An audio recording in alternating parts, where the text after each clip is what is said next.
S இன்றைக்கி என்ன பார்க்கலான்னா 2 point பார்க்கலாம். அது என்ன பாயிண்ட்னா, ஒன் இஸ் காட்ஸ் டோர் பாயிண்ட்னுவாங்க, இன்னொன்று ஹெவன்ஸ் டோர் பாயிண்ட்னுவாங்க. காட்ஸ் டோர் பாயிண்ட்னா இறைவாசல் புள்ளி, இறைவாசல் இறைவனை சென்றடையக்கான ஒரு புள்ளி இருக்கு, ஓகேங்களா, அக்குபஞ்சரில். அதே மாதிரி ஹெவன்ஸ் டோர் நல்ல ஒரு தூக்கம், சைக்காலஜிக்கல் எஃபெக்டு, ஓகேங்களா, அண்ட் செடேஷன் பாயிண்ட், நல்லா தூக்கத்தை கொடுக்கும் புள்ளி, ஓகேங்களா. இந்த 2 பாயிண்ட் தான் இன்றைக்கி பார்க்க போகிறோம். அந்த காட்ஸ் டோர் பாயிண்ட் எங்கே இருக்குன்னு பார்த்தீங்கன்னா நம்மளோட ஹெட்டில் தான் இருக்குது. உச்சிக்குழின்னு சொல்லுவாங்களே, குழந்தைங்களுக்கு உச்சிக்குழி மூடாது, பிறந்தப்ப மூடாது. அது ஒரு 3 மாதம் 6 மாதம் ஆன பிறகு தான் அந்த உச்சிக்குழி மூடும். சித்தர்கள் ஞானிகள்லாம் அவங்களோட ஆத்மாவை அந்த உச்சிக்குழி மூலமாக தான் அந்த ஆத்மா போகும். அதுதான் காட்ஸ் டோர் பாயிண்ட்னுவாங்க அக்குபஞ்சரில். அந்த பாயிண்ட் எங்கே இருக்குன்னா, எக்ஸாக்டாக உங்களோட காது நுனி இருக்குல்ல, காது நுனி, அந்த காது நுனிலேருந்து ஸ்ட்ரைட் லைன் வரைங்க. அதேமாதிரி இந்த காது வரைக்கும் எண்டாவதுங்களா, இந்த ஸ்ட்ரெயிட் லைனும் உங்களோட மூக்கு இங்கே சென்டர் புருவம் மத்தியில் இருக்குல்ல, இந்த லைனும் எக்ஸாக்டாக அந்த லைனோட டச் ஆகும், இன்ட்ராக்ட் ஆகும். ஸோ அந்த பாயிண்ட்டு தான், இன்டர்செக்ட் ஆகிற பாயிண்ட்டு தான் டியூ 20ன்னுவாங்க.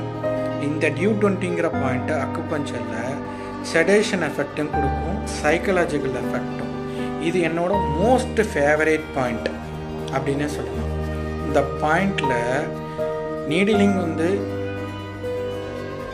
டைரக்ஷன் மூக்கு ஃப்ராண்டலை நோக்கி போட்டால் ஃப்ராண்டல் ஹெட்டேக் சரியாகும்.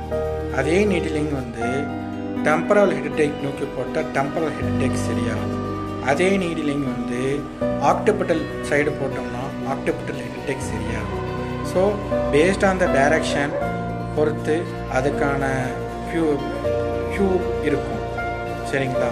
ஸோ இது என்ன பாயிண்ட்? காட்ஸ் டோர் பாயிண்ட், இறைவனை சென்றடையும் புள்ளி.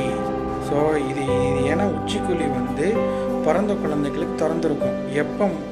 எப்போ திருப்பியும் திறக்கணும், சித்தாந்த நிலையம் அடையும் போது, ஜீவ சமாதி அடையும் போது, ஜீவாத்மா இது வழியாக வெளியே போகும்போது அப்போ தான் திறக்கும். அது வரைக்கும் மூடிதான் இருக்கும். So it is a due 20 most important point. Another point is heaven's door point அப்படின்னுவாங்க. ஹெவன்ஸ் டோர் பாயிண்ட் எங்கன்னா உங்கள் ஹேண்டில் தாங்க இருக்குது. அதுதாங்க H7 தான் ஹெவன்ஸ் டோர் பாயிண்ட்.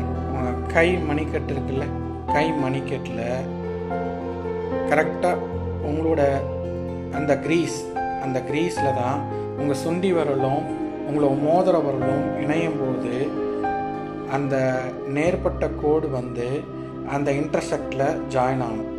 அதுதான் H7. ஆல்ரெடி நம்ம H7 பற்றி பார்த்துருப்போம், அதோட லொக்கேஷன்ஸை. ஸோ அந்த லொக்கேஷன் பற்றி பார்க்கணுன்னா என்னோடய வீடியோ போய் பாருங்கள், H7 லொக்கேஷன் இருக்கும். Thank you viewers.